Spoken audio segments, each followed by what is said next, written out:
One more time, people told me they kind of like this. Cock-a-doodle-doo, cock-a-doodle-doo. You can tell I was raised in the city and I never heard a real rooster. But I will tell you this. There are many groups who are supporting us, and you know, when we went to the local businesses and the food pantries to ask for food, they were very generous. And even if we have a lot of people, even if we're crowded, I don't think we'll want for food.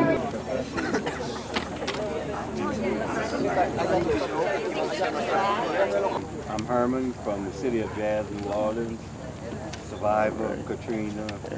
I'm affiliated with the New York Solidarity Committee with Katrina and Rita survivors, and also Picture the Home. Rosemary just said, you know, we need a national movement to fight these criminals, and we know we need direct action, right? Basically, to just take back what belongs to us. I think that the thing that people need to know is not to go, you know, stay.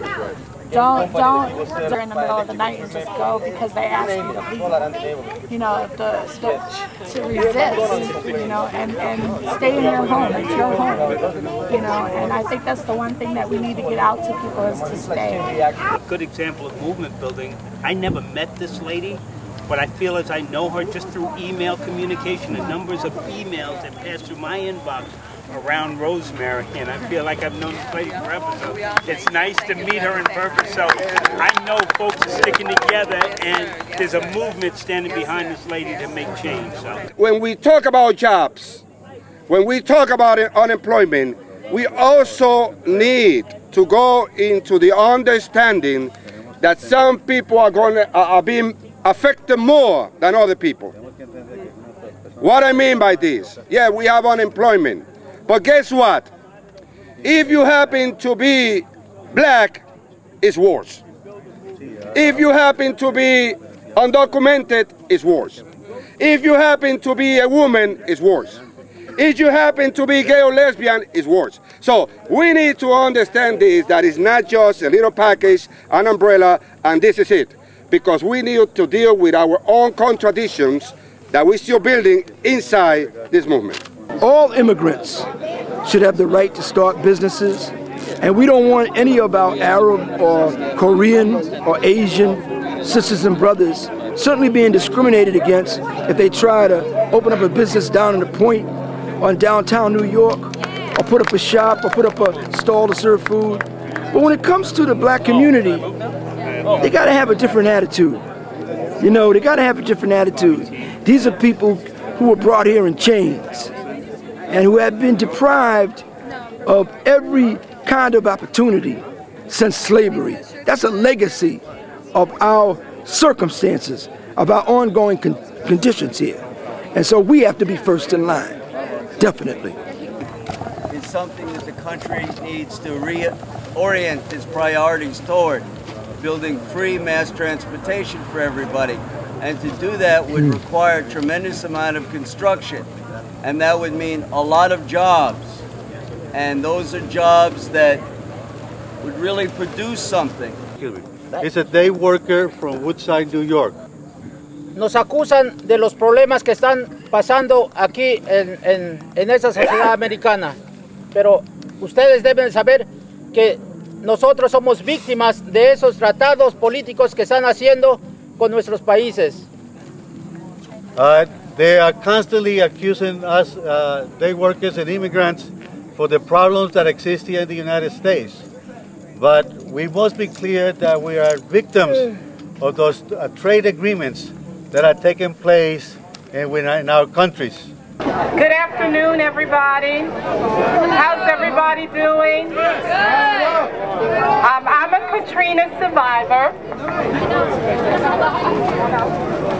And it's really good to be here.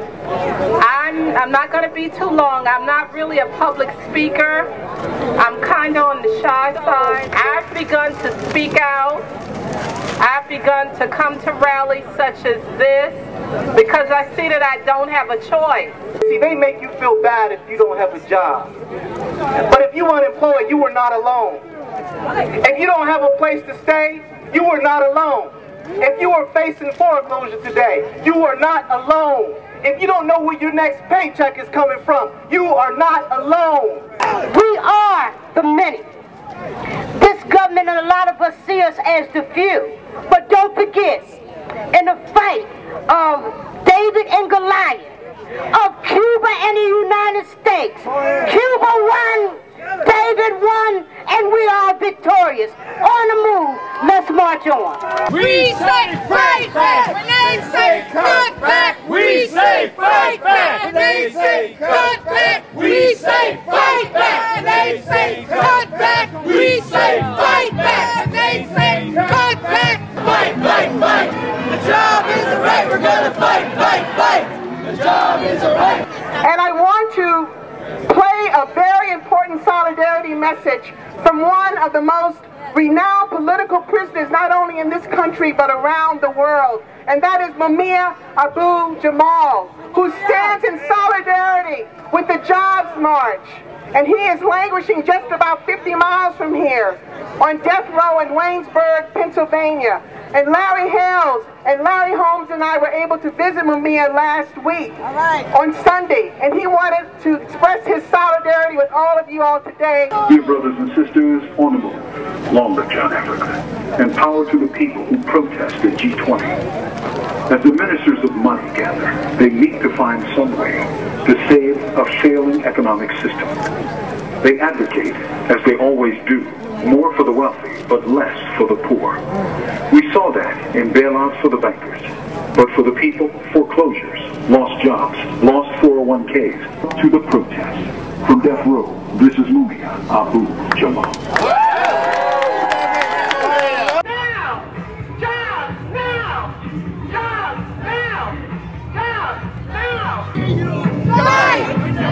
Fight for jobs! Fight! Fight for jobs! We need J-O-B so we can eat A-T. We need J-O-B so we can eat A-T. When I look out here, I see one face. And I see the face of what tradition we are here today. That face is a face of resistance, and a face for justice and freedom, and a face that says, I'm tired and I'm not taking it anymore. Brothers and sisters, it's so wonderful to be here with you today. But just let me say this. When you leave here, please understand that there's more than one Clarence Thomas. This is the real Clarence Thomas. Sister Brenda talked a little bit about my union, the ILWU. The International Longshore and Warehouse Union. What you need to understand is that we as working people have a tremendous amount of power. In 1984, my local, ILW Local 10, for 10 days refused to unload a ship from South Africa called the Ned Lloyd Kimberley. We shut it down for 10 days. And in doing so, we raised the level of resistance. Moving from protest to resistance, brothers and sisters, because after we did that, then there was the divestment movement. Just 1 year ago, May 1st, International Workers' Day, my union shut down all 29 ports on the West Coast to oppose the war in Afghanistan and Iraq. That's the power of the working class. We got the right to a job. We got the right. We got the right to a job. Who's got the right? We got the right.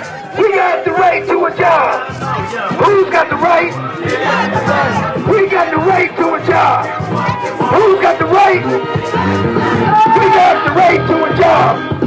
Who's got the right? We got the right to a job. Now, we want the food to eat. We want the